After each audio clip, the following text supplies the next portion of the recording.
Hey there Internet, welcome to the Hard On Gear channel where I discuss and review my used and abused knives and gear.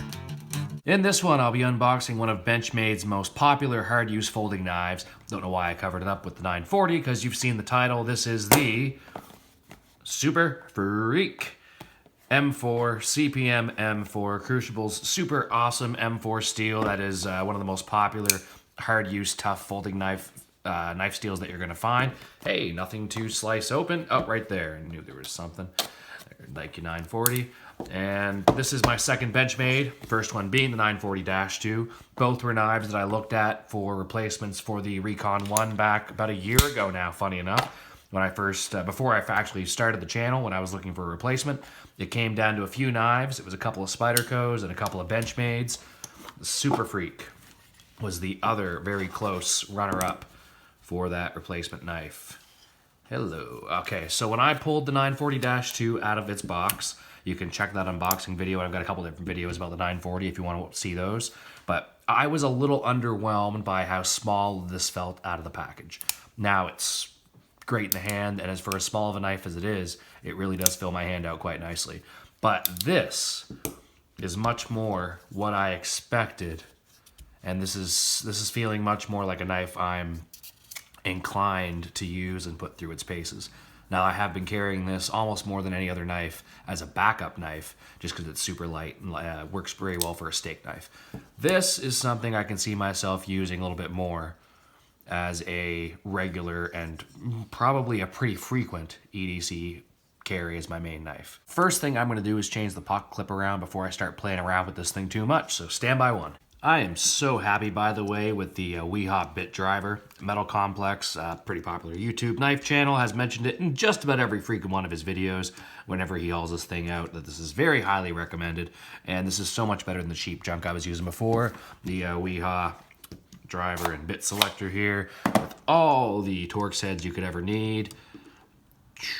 So, now that we're switched over, I am going to give you a quick rundown of what I think of this. So the axis lock, that's something I should look at right quick. Now, this is working really smooth. This feels amazing. And this was a little bit, I don't want to say lacking out of the box, but I was a little bit concerned about the quality control. And Benchmade having the reputation they do for sometimes maybe quality control being lacking. This was a shock, and this was a bit of a scare for me, but it ended up just taking a couple weeks, maybe a month or two to really break in. But this was sticking if I were to deploy it with a lot of force. Now that's completely gone. This does not have that issue. Very cool, very cool. And this is smooth, really smooth. Wow, that has got a lot. Bad deploy. Yeah, this has got a lot more weight behind the blade. This is very fidget friendly, and anyone who's got one will tell you this is one of the best fidget knives. The issue fidgeting with this is there's not a ton of real estate as far as where you can put your hand, and doing things like reverse flicks and stuff take a little bit of practice to get your fingers out of the way and to get this thing running smoothly. But once you got it figured out, this is an incredibly fidgetable knife, very fun to play with, and actually relatively quiet compared to a lot of knives when they deploy and all that. You hear a paramilitary too, and you can hear it from across the room. A little bit harder to do that quietly. Not that that's a huge factor for most people, myself included, but the Freek, similar to the Benchmade 940-2, can be operated quite quietly, and if you sort of deafen the ball bearing, or not the ball bearing, the axis lock as it opens, you can open this pretty much silently, and same thing closing it just gently like that. But axis lock deploy takes a little bit to get used to, and with this knife it does feel different than my 940-2, so it's going to take a little bit to get used to, but this is way better out of the box than this Osborne was. So right off, first impression, super impressed with this. This is what I want in a folding knife. And this is very similar to the Griptilian if you're unaware. So I initially looked at getting the Griptilian, and it's a knife that it's been on my radar for a long time. When I first was looking around YouTube and ended up landing on the Recon 1, the Benchmade Griptilian was definitely on the list. It just a little too vanilla for my liking, and I wanted something a little bit more, a little more pizzazz and maybe a little more tactical. But The Griptilian, as good of a knife as it is, was one I never pulled the trigger on, even in this last year of starting the channel and getting a bunch of different knives. So this thing's gonna run you about $210, $20 American, give or take, depending on where you're ordering from. This cost me $250 Canadian. Getting to be more expensive and one of my more expensive knives. This was one that I really did want to get my hands on though, because this covers a few things for me. This gets me another M4, which I got the Kershaw Blur a while back as my first M4 knife, but it's right hand pocket clip only. I haven't carried it much, I've used it a little bit. The M4 has held up phenomenally though.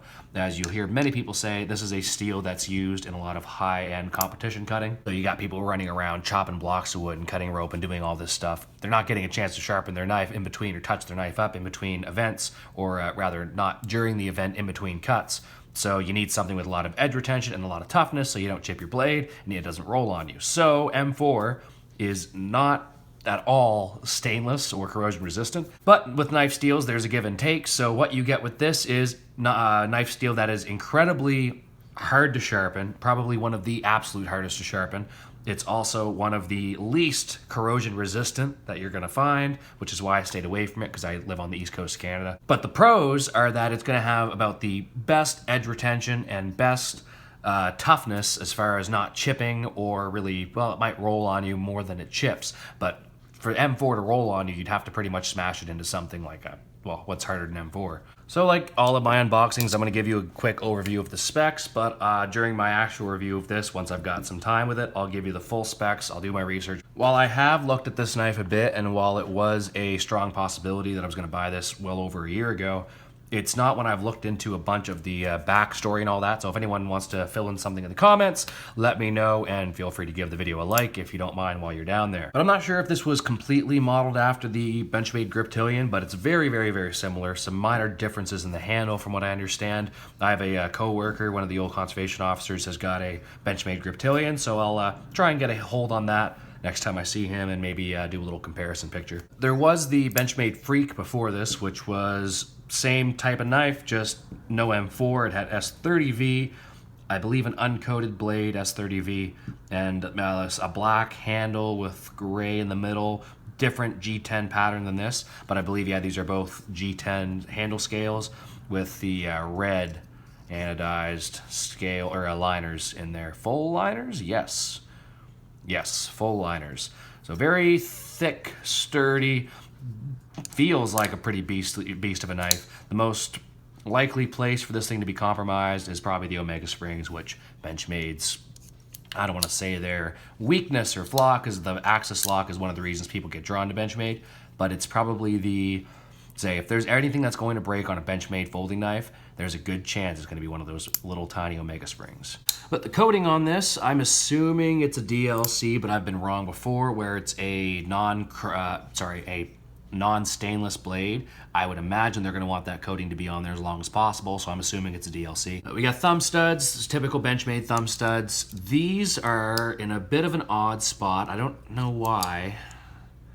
Yeah, well, okay, so there's pro and con here. The pro is that they're way easier to hit than the 940-2, because they're out a little bit from the scales. You get a decent amount of room to get your thumb, ooh, or middle finger in there, or yeah, middle finger, quite nicely. That reverse flicks quite well. Yeah, but the thumb stud sort of rides up in a way where I think it was one of Metal Complex's videos talking about this, where if you were to be cutting straight down instead of pulling away diagonally, you're gonna have these thumb studs running into some things because the cutting edge goes maybe about a centimeter, third of an inch or something beyond the thumb stud back towards the handle scales. Oh, as usual, I almost forgot to do the hair test. Oh God, that's scary. Oh, that's so scary. When knives are this sharp out of the box, you gotta be really careful, because I've never done it, but I'm sure you could flay your freaking skin right off. How about on a piece of note paper? Yeah, okay, not as slicey as like a brand new Spyderco out of the box, because those things will just rip through paper like nothing else. It's actually catching quite a bit there. I don't know if it's just based on the edge geometry or if it's just that this particular paper sucks. How about a push cut? Nope, not really. Yeah, okay, a little bit. It's not the sliciest thing in the world. I guess that's obvious. But it's going to hold an edge like crazy. And while not being the sliciest thing in the world, it's losing a bit of thinness at the edge to make up for in toughness and edge stability. So I will take that trade just about every day of the week. And this thing's still plenty slicey. There's maybe a bit of an issue with like something like the 8015 where it is perhaps a little bit too thick to call it a really slicey blade. So if I'm carrying two knives, I'm normally carrying a thicker fixed blade like the Azula 2 or the Millspy Elite. Normally a slicier folder in my pocket to balance it out. And then a multi-tool as well, maybe a couple other knives, who knows. But I like having the balance of thick and beefy and thin and slicey while still being somewhat durable. This is a good compromise right in the middle because this is really thick and really beefy and really durable, but not slicey at all. This is really slicey and got a nice long blade and thin in the pocket and great for a lot of stuff. It's just not the sturdiest knife that I have, that's for damn sure. Now, this is a good spot right in the middle where I have a slicey folder that's beefy and tough, but it's not going to be the best either. It's really just a good compromise. So I think, like I've mentioned a couple times already, you're going to see this thing get a lot of pocket time. And I just came up from the basement of Dooms. So I've still got gym shorts on. I've just slid this in and out of my pocket a few times. That pocket clip works great, even in shorts. So I'm sure in jeans or anything else, it's very tight and retentive, but it's not going to tear your pocket clip or your pocket up like something like the Cold Steel's. Geez, the SR1 light in particular. Oh God, yeah, you want to sand that puppy off by that belt clip, or this will rip your jeans apart in a day. But not an issue at all with the Super Freek. T8 for the pivot. T6 for the handle scales and for the pocket clip as well. And I think, yeah, just a standard Benchmade pocket clip, nothing crazy. Different from what's on the, different from what's on the Benchmade 940-2. Both similarly retentive, maybe even more so on this one because it's got less surface area to snag. Yeah, cool. So other than the materials, how about the overall length? I'm moving my table on me here. Overall length, that's upside down, 8.5 inches. So just shy of the 9-inch Recon 1. Actually, this might be just a touch over 9, isn't it? Nope. 9 pretty much on the dot. Blade length is gonna be, I guess, a 3.5-inch total blade with maybe 3¼ inches of actual cutting surface. Drop point, pretty nice drop point actually. This is sort of my preferred style of drop point, which if I'm wrong on the blade profile or any of these terms, just let me know because I tend to get these things wrong once in a while. But that is similar to the Recon one again, where it's got a little bit of a, not an aggressive drop point. Like to me, I really don't like the drop point on the Rat Model 2. It's just, I don't know. I like to have a little bit more of that spear pointy type of a drop point, if that makes any sense whatsoever. So if I were to change anything about this knife, anything at all, I don't know what it would be. Maybe I'd put a ball bearing lock in where the axis lock is because I do like the ball bearing lock on the Manix 2 much better. Function-wise, yeah, maybe even function-wise as well. But as far as the reliability, durability, and dependability of the locking system, I don't know who would ever pick the Omega springs over the coil spring that's going on. That one huge spring pushing that ball bearing into place versus two little tiny springs pushing that axis, whatever, into place. Bad Spidey flick, reverse flick, whatever. Oh, so I mentioned the red liners. There's also the red barrel spacers. And I guess that's it. I was thinking there was more red hardware, but yeah, very flashy, and this thing looks incredible. I like the gray on red on black that's going on here.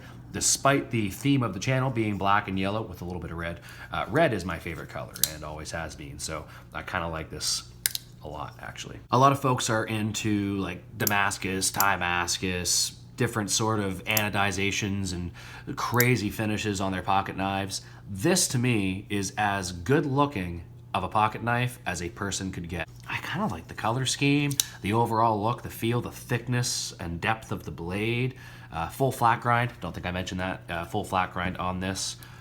And any other specs that I'm forgetting? I guess jimping. There's quite a bit of jimping and nice contouring on the handle. It's quite thick, and one of the things that I don't know if I really like the initial thought about carrying a Griptilian is the thickness And the Recon 1, for as large as it is even a little bit thinner in the pocket, although as I put them next to each other, not a whole lot. I think the big difference is the handle scales are flat versus them being a little bit rounded and contoured on the Grip and Super Freek. Oh, son of a gun, I'm probably already like 8 or 10 minutes into this video and I forgot to make a single Rick James joke. But I guess we'll be spared because I'm sure I'm not the first person to ever think about making a Super Freek joke while holding this knife. There's some super jimping going on in the back here. The thumb ramp, if you want to call it that, it's not much of a thumb ramp, but it's enough to give you a little bit of a level change. Really secures that into your hand if you're starting to choke up a bit. I wouldn't choke up too much though, because while you've got a sharpening choil, you don't have much of a finger choil.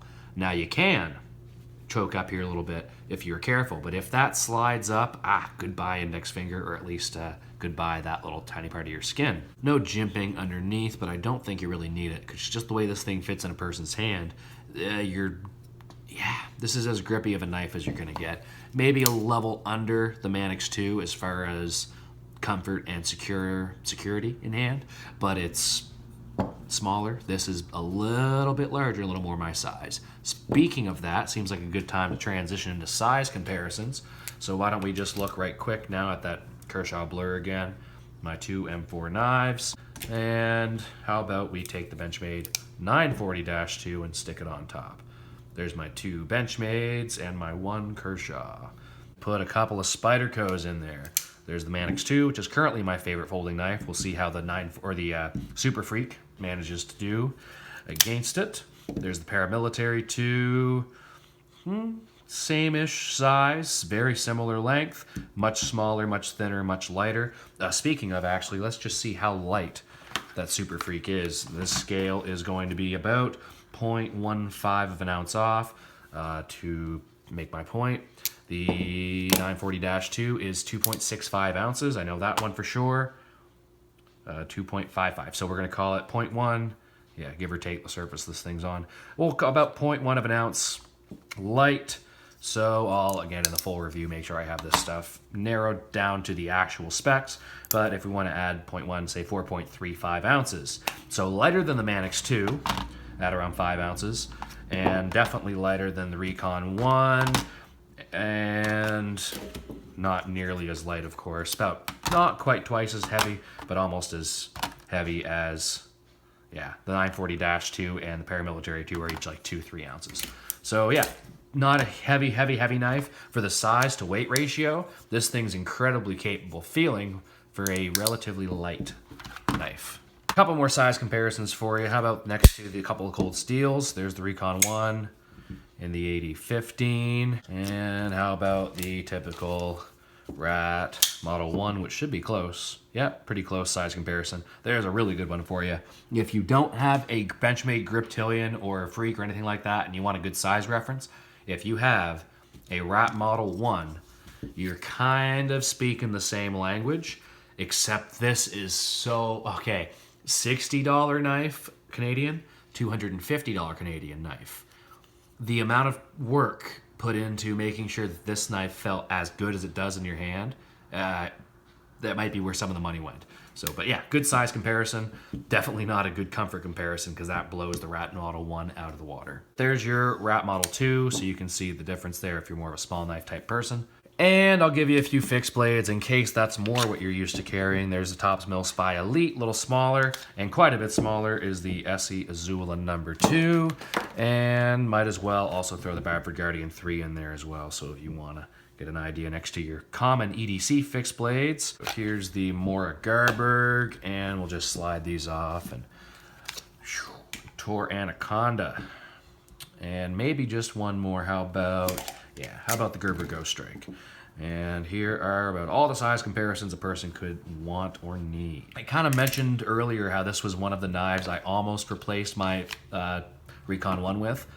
I'll end up doing a video here before too long, just talking about the thought process and kind of going back about a year ago when I had this for 8 years prior and I just didn't need another knife. This was the knife I used for mostly everything. Had a couple larger K-bar fixed blades that I'd used for a bigger bush task, but this was the knife.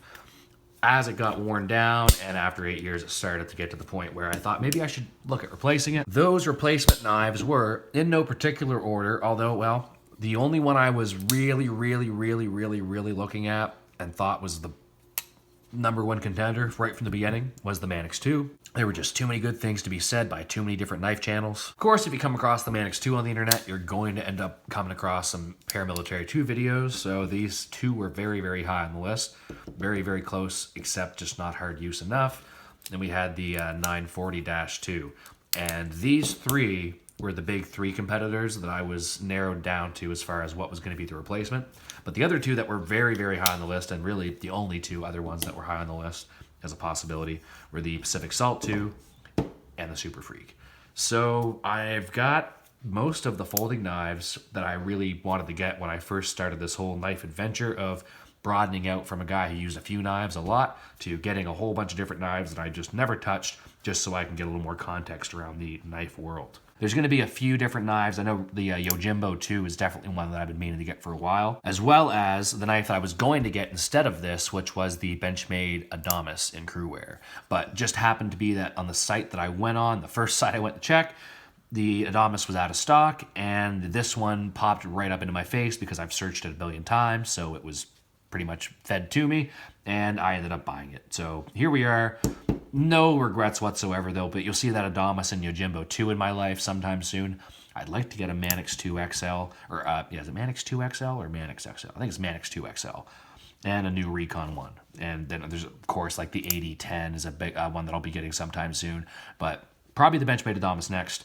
Either way, I'll be getting them spread out, so you'll see them over the next year or 2, as well as a couple of fixed blades like the SE4. I've been recently trying to figure out whether I wanted the 3 or 4, but I think I'm going to go a little bigger and get the 4. The Becker BK2. There's all kinds of different fixed blades, but those are 2 that I'm probably going to get very soon, as well as the KR TDI. So don't hold me to that, but those are the knives you'll see the unboxings for over the next few months. For now, there'll be a lot of comparisons, a lot of reviews, a lot of top this and that and best knife for that videos. So keep an eye out for that. There'll be some of that stuff popping up over here in the right side of the screen. If you haven't subscribed yet, feel free to do so, or check out the rest of the h.o.g content. You can click over on this little h.o.g button on the top left or down below. So let me know what you think about the Super Freek. I'm really excited to test it out and get it reviewed. And until then, this is the Hard On Gear channel signing off.